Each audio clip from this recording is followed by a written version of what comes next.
Well, welcome to the Christ-centered cosmic civilization as we continue to examine what it means to say that the Lord does not change, the immutability of God. And we're in the section where we're looking at this third category of thinking, philosophical speculations. We've already examined the first idea, that God does not change because the Father, Son, and Spirit have no consecutive moments, and that everything they do, think, will, or feel is all done in this eternal, single moment, so that there is no development, no before and after, no progression.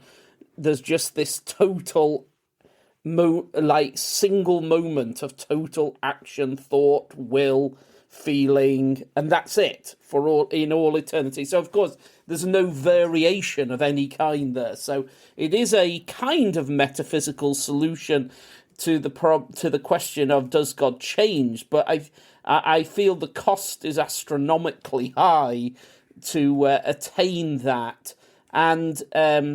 And if you'll remember what we felt, is the Bible ever thinking about that kind of metaphysical, absolute changelessness in that way? And we couldn't find any scriptures that seemed to be quite going in that direction.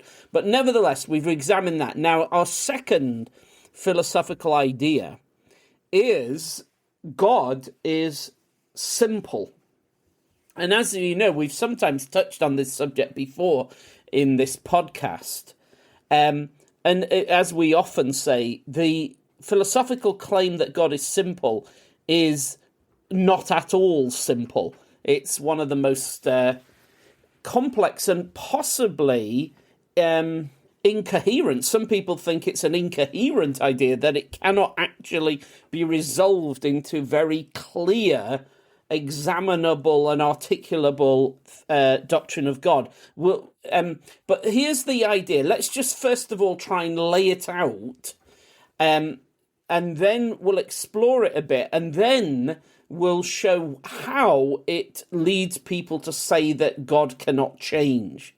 And to do that, we have to go right back to the origins of this idea. So there is a philosophical tradition that goes right back to the ancient Greek philosophers of Athens, that divinity, again, remember, when we step into this kind of thinking and speech, we're not people don't say the Father, Son, and Holy Spirit, or Jesus or anything. It's an attempt to talk about, quote, God, without talking about the actual persons that are the only living God there is. So, because you would imagine, like, if you wanted to know, I don't know, what a horse is, you would go and examine an actual horse. And then as you examine and observe an actual horse, you could come up with a very good description of what a horse was. But if you were to say, well, let's not get into any actual examples of horses, but let us think about the idea of a horse and come up with a definition of what a perfect horse will be. But we're not going to examine any actual horses. I don't know whether we come up with a very good definition of a horse. And so similarly, when we step into this world, what we're doing it's this tradition of religious philosophy to attempt to think about the word like God or divinity or absolute being or the perfect being or just the one, different ways, without examining the actual living God, the Father who sends the Son in the power of the Spirit. Because what you would think the only safe procedure to do is to focus all our attention on the actual three persons who are the one living God, the only God that we have. But that isn't the procedure. Let's just get that clear. The procedure is to say, no, let's forget, don't examine the actual real God. What we are going to do is examine the idea, what we think a God could be like or should be like, or what's the best God we can imagine. Let us imagine the best possible philosophical concept, human philosophical concept of a God in general.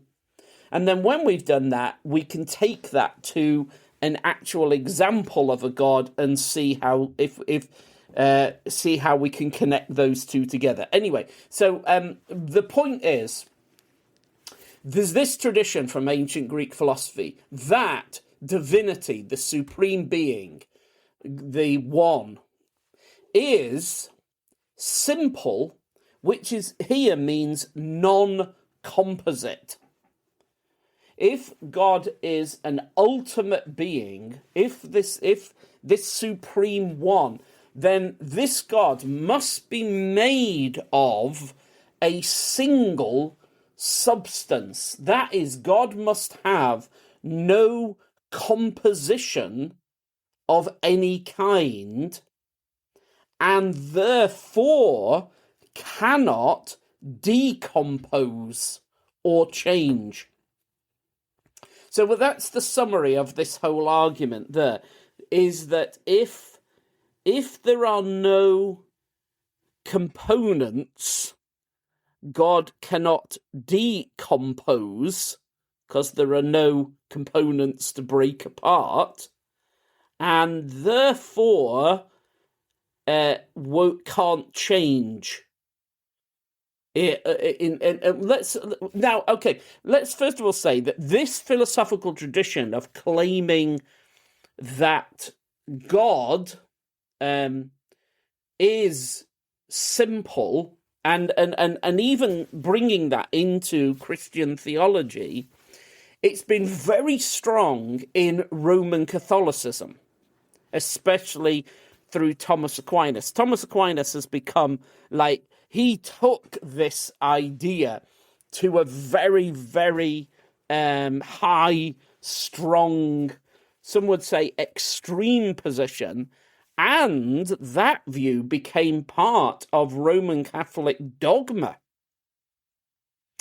It's never attained that status in Protestantism, and it's much more debated there, though many Reformed theologians do believe in divine simplicity, though I find, I was just reading Charles Hodge, and he gets quite nervous of it because of the philosophical problems that it brings with it.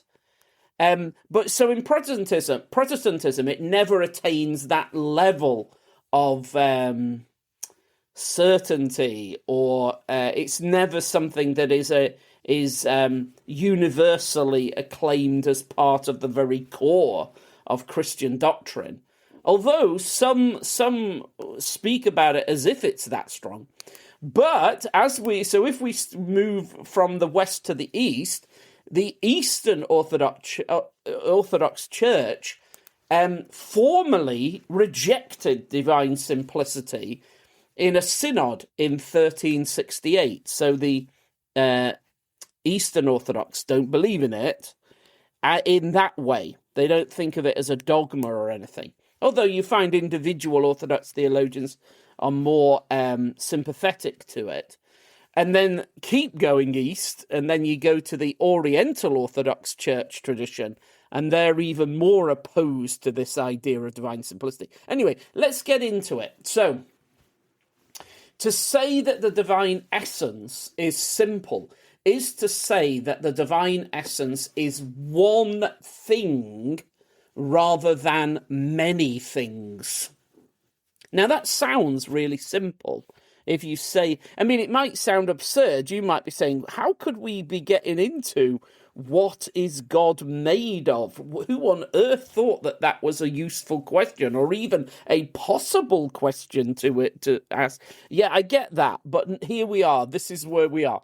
But look, it is a philosophical speculation. Let's be honest. It is a philosophical speculation about what the members of the Trinity are made of, or how they are constructed. I know, even to say that, I can't stop smiling at the absurdity of such a thing. But the idea then is that the Father, Son, and Spirit are made of, or share, or a divine substance, or a divine essence, and that this divine substance that they are made of, or that I can't think of another way to say it other than that they are made of this, or that they share this divine substance, but that this divine substance is one single thing.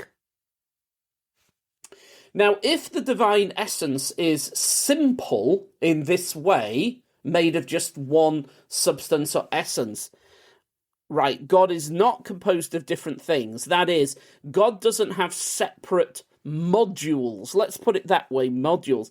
So or components. Because if you think of, like, the computer that I'm using now has many different components. And many years ago, like 20 years ago, I actually would buy the different components and assemble them into a computer. And so I kind of knew what all the different components were and how they connected together. And then those components themselves were made of even smaller components, like little chips and boards and wires and things like that. So the idea here is that God, or the one, or the absolute being, does not have separate modules or components, but he's just a single thing, one single thing. So again, a person might say, well, God has power, God has wisdom, God has love, God has, all these different things, righteousness, God has these attributes, holiness. But this is saying, no, God doesn't have those separate things, like separate components. He has a power component, he has a wisdom component, he has a love component, and then these are all joined together onto a circuit board, and then that produces God. And the idea is, no, that's not true. God is not the divine essence anyway. This divine essence, this absolute being, the Neoplatonic one, or whatever, or you might even want to say the Father, Son, and Holy Spirit, are not composed of different modules like that. Rather, the divine essence is one thing, and that one thing is love, wisdom, power, righteousness, holiness, everything else that God is, that one thing is all those things.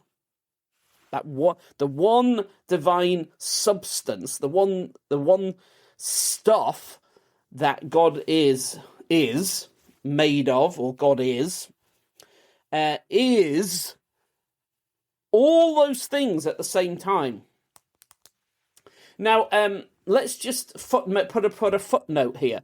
That does lead to a logical problem, and let's just flag it up quickly.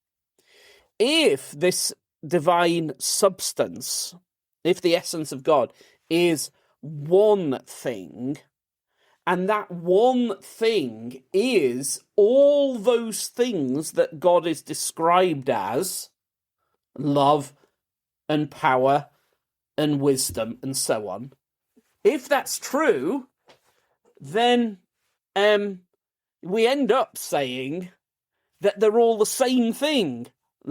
I mean, obviously, if the one divine substance is love and power and wisdom, so they are all the same thing. So love and power and wisdom are the same thing. Love is the same as wisdom, and wisdom is the same as power, and power is the same as holiness, and holiness is the same as whatever, will.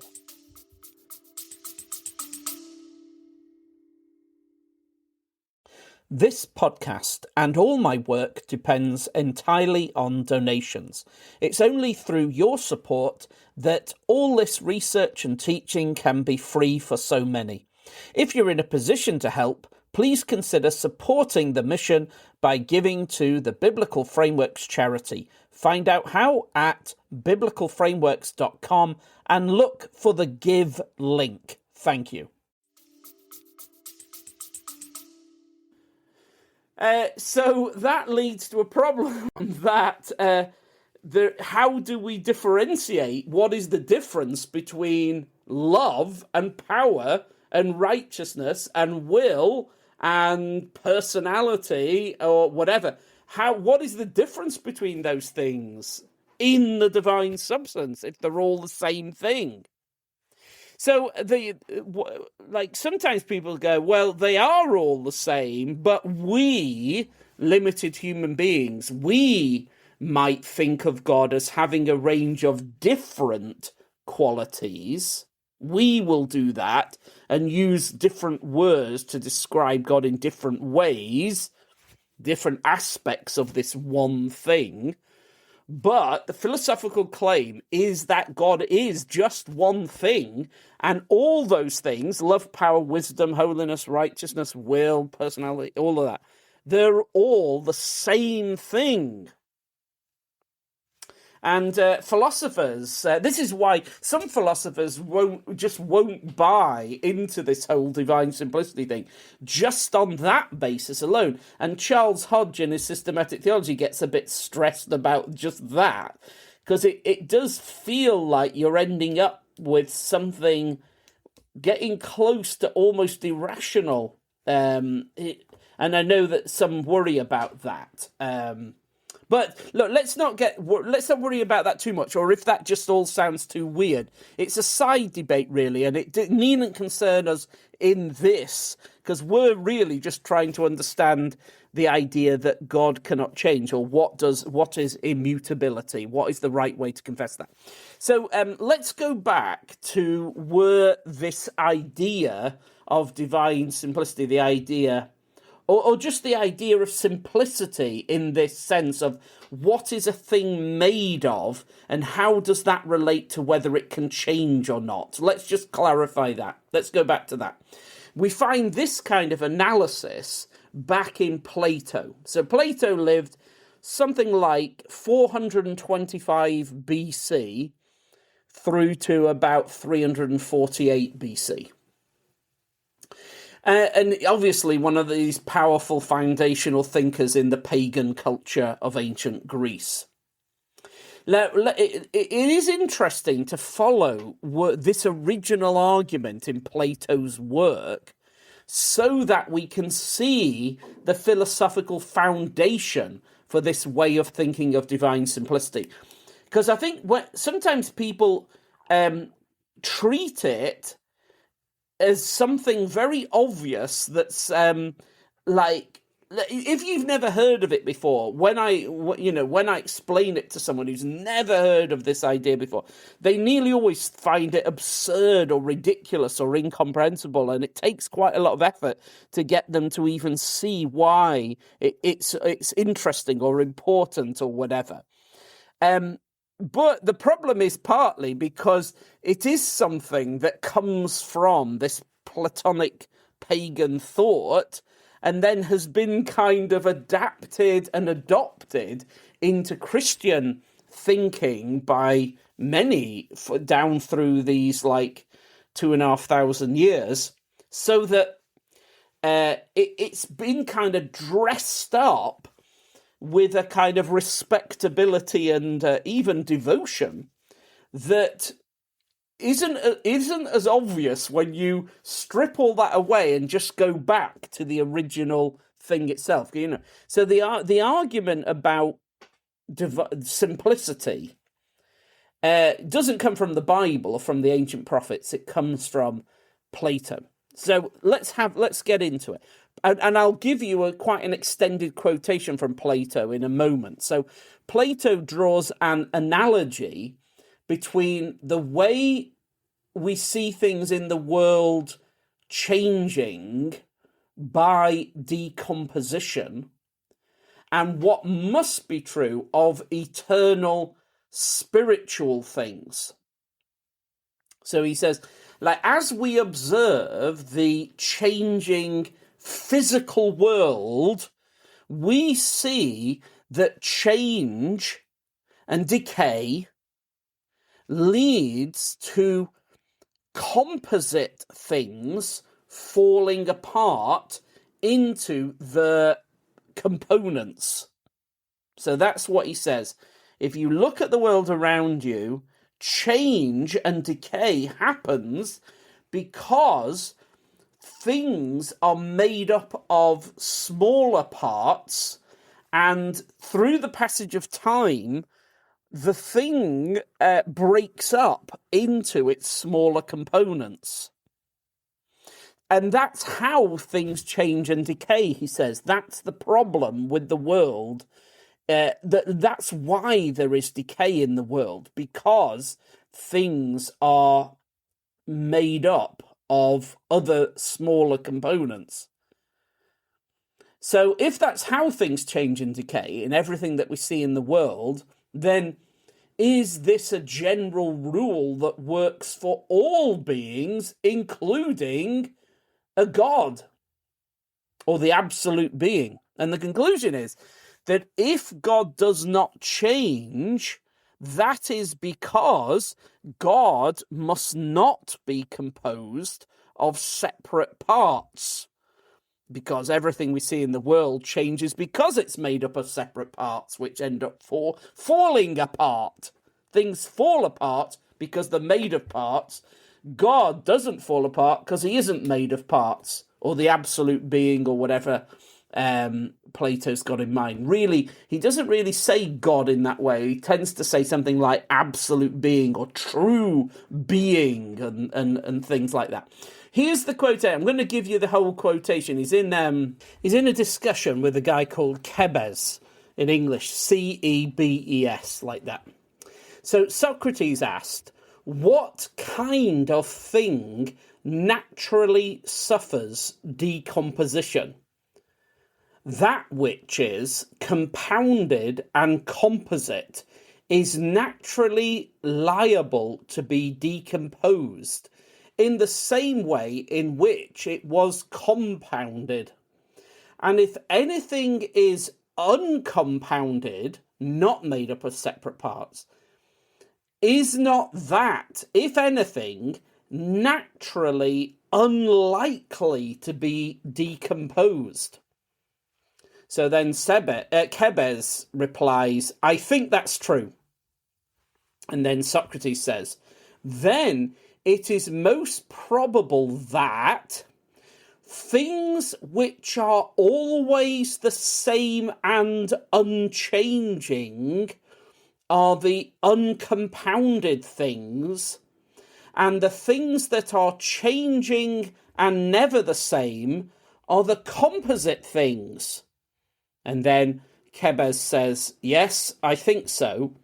So then, back to Socrates, he says, let us then turn to what we were discussing before.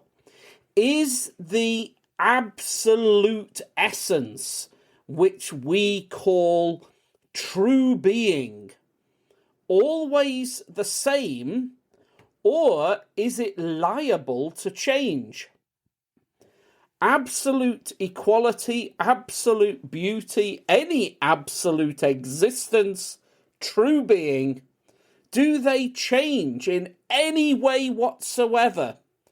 Or does each absolute essence, since it is uniform and exists by itself, remain the same and never in any way admit of any change? So then Cebes says, it must necessarily remain the same. Back to Socrates. But how about the many things, for example, humans or horses or cloaks or any other such things? are they always the same? Or are they constantly changing in themselves and never the same? And then Kebes says, the latter, they are never the same.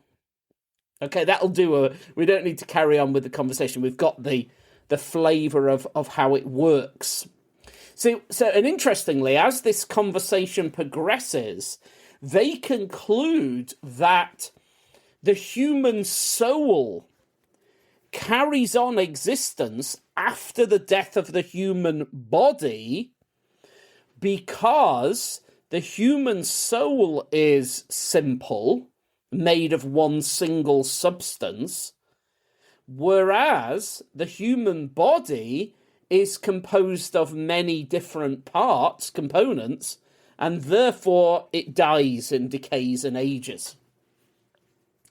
So that's kind of well. Of course, we might say, well, how do you know that the human soul is made of is a simple thing made of a single substance? How do you know that? How do you know it isn't composed of many different components? But he seems to just know that the soul is of a single substance. But what again? Just a footnote point. But for the immortality of the soul for Plato, it's got nothing to do with God as such, and certainly nothing to do with the resurrection of Jesus. Immortality has kind of nothing to do with resurrection or anything like that. Immortality of the soul, and if you think about it, there cannot be any immortality of the human body, because, for Plato, the human body is composite, made up of components, so it cannot be immortal.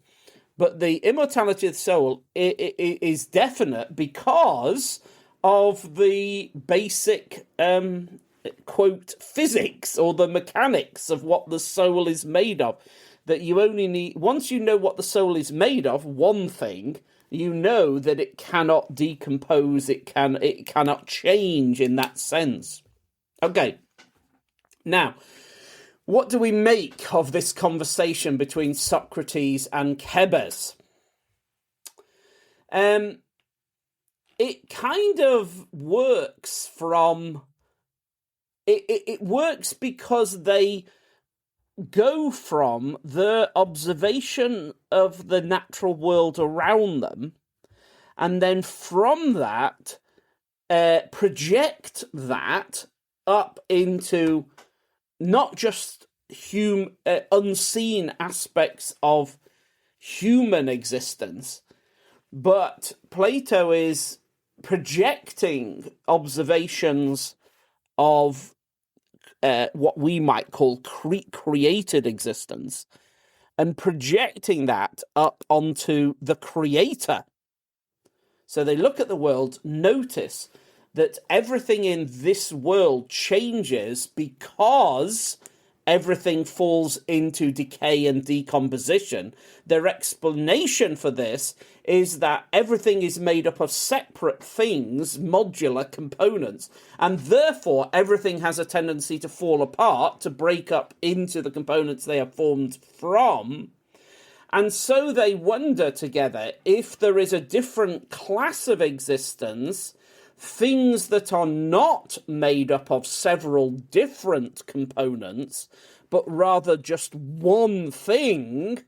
And they argue that if something is made of only one material or one substance, then it cannot fall apart or change in any way. And notice Socrates, and it's Plato records the conversations of Socrates and so on. So we call it Plato's philosophy, but it's always through the mouth of Socrates.